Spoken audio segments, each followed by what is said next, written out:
I'm Austin, and this is the Solana Podcast. This is our second episode showcasing conversations from this year's Breakpoint conference, which saw over 3,600 builders and Solana community members come together in Lisbon. The community is still dealing with the fallout of FTX, and will be for some time.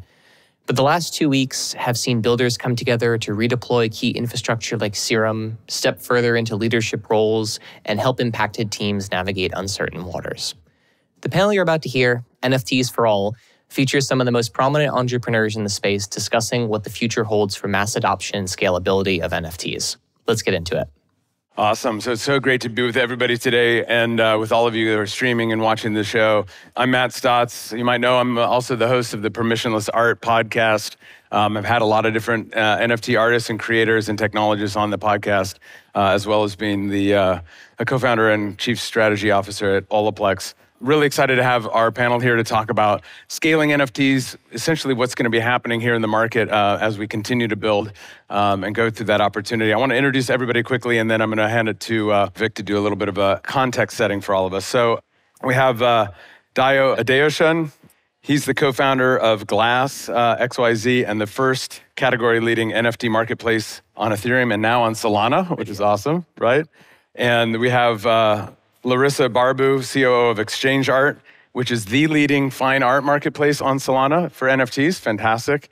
And then Vic Quinn from Alpha Team at Nansen. It's a blockchain analytic company that specializes in on-chain data, visualization, and research. And so he's got some great context for us.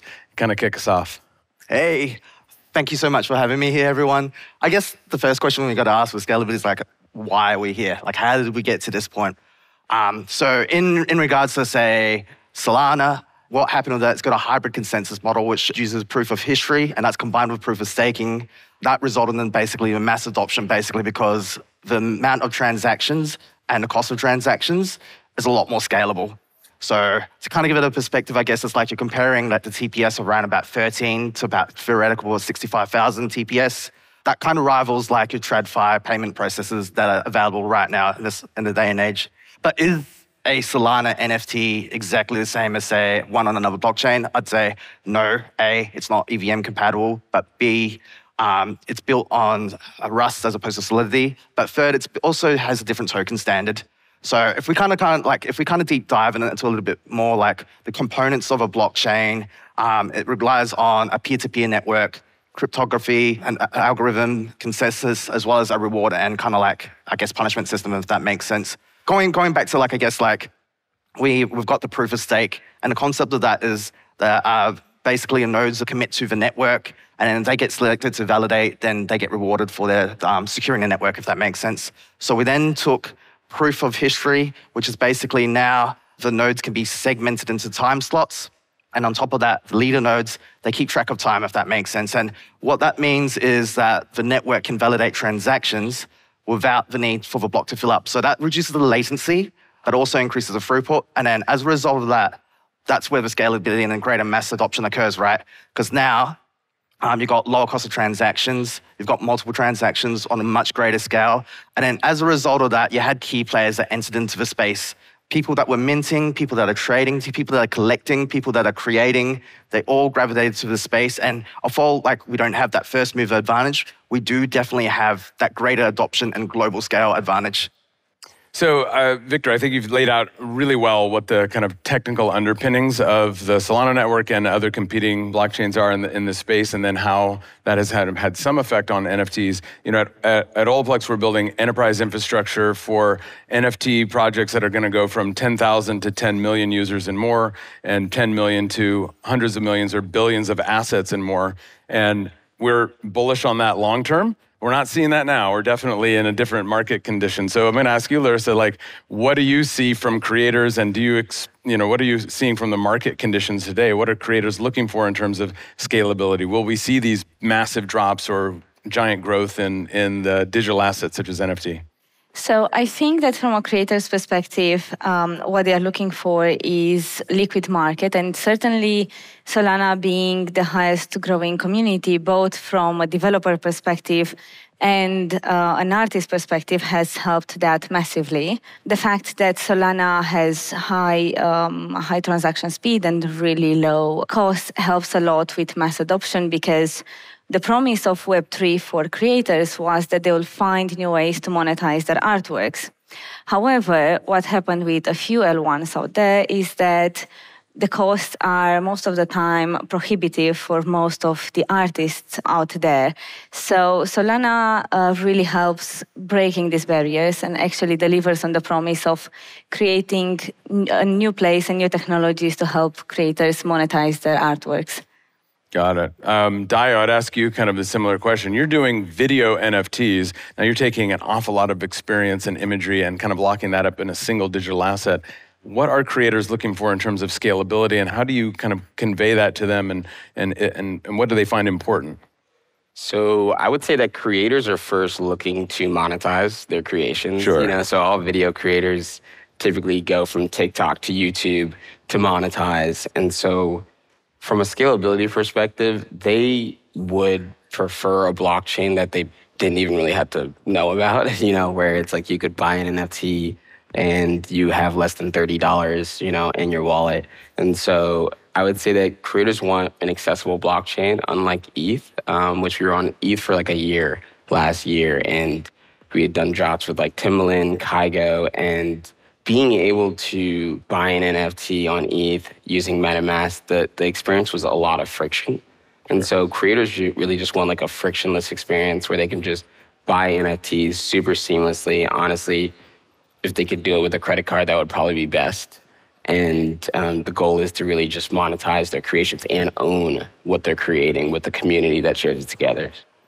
Absolutely. I think one of the things people are seeing from the Solana blockchain is just that much faster user experience. If you've got obviously lower gas fees, if any at all, that certainly moves things up. Vic, what are you seeing from the perspective? I know Nansen has really good intel onto what's happening in all of the blockchains, really. So, what are you seeing in the NFT market in particular from your vantage point? So from my vantage point, we're seeing a lot of interesting, behaviors from the participants in the space, if that makes sense.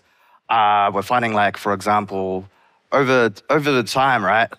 You'll have the creation of DAOs that are designed to specifically collect artwork for creators, and they're forming kind of like a pool based on just enjoyment of the art, if that makes sense. Kind of like on one-on-one art kind of level. But also on the other end of the spectrum, you've got people that are collecting the artwork and NFT projects and kind of flipping it, and then with the intention of kind of the trading mentality, if that makes sense. And then somewhere in between all that, you've just got the people that just enjoy collecting the art. They just like the art. And then it's kind of interesting when you observe, say, you go into their wallet and observe, it's just the different arrays of someone's collection of NFTs, if that makes sense. So Larissa, you've been doing great work with artists and fine art, I guess you would call it, and really one-of-one artists is another way people to describe these NFT creators.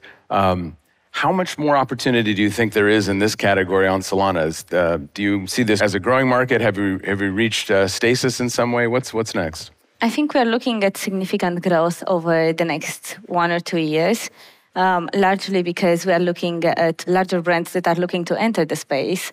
So recently we had Reddit, who just onboarded 3 million wallets with one collection. We have newly owned Elon Musk Twitter that is looking to bring NFTs closer to their core business model. We have Meta, we have Google, who just announced here at Breakpoint some more support for artists and for NFTs and for Solana.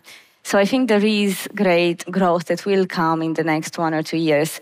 I think we're also looking, the more we're pushing ahead, I think we're looking at more utility and use cases for NFTs that will help drive mass adoption. I think we're also looking next year at a continuation of the heated debate on royalties as marketplaces and artists and collectors are figuring out which ones are the best business models that they would like to apply going forward.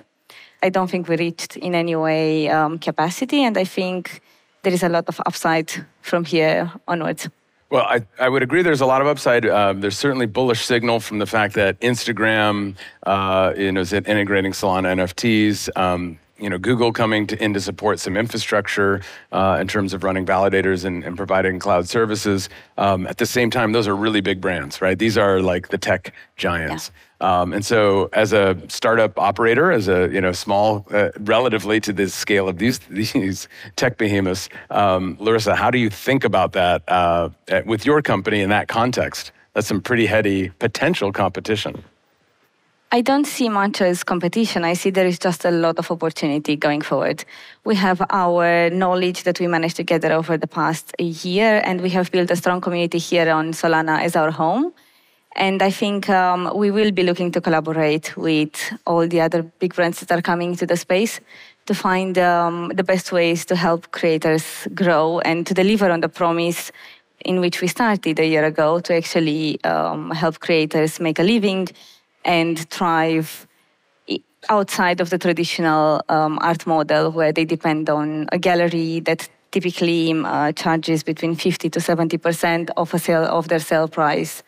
So we will still be here and we'll be looking to help and to partner with all the actors that can help us deliver on the promise that we've made a year ago.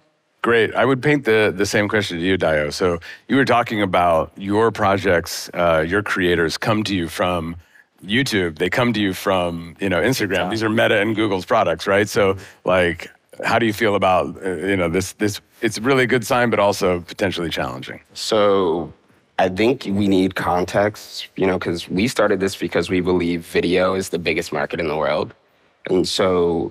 In the 1960s, 1970s, there were about like 10 channels. Sure. A few cable networks that owned those channels. I think it was fewer than that. Yeah, fewer than that. Right. And then in 2005, you had YouTube that came out, and it pretty much just said anyone can make their own channel. Anyone can be a star, and YouTube is going to own that network. And now in Web3 in 2021, you had Glass, which came out and said anyone can create a channel. Anyone can become a star, and anyone can own the network that they're creating content for. So I think there's a fundamental issue for Web 2 platforms coming into the space, which comes down to creator ownership of the platform. It's like Ronaldo has how many followers on Instagram. It's like people come to Instagram for Ronaldo.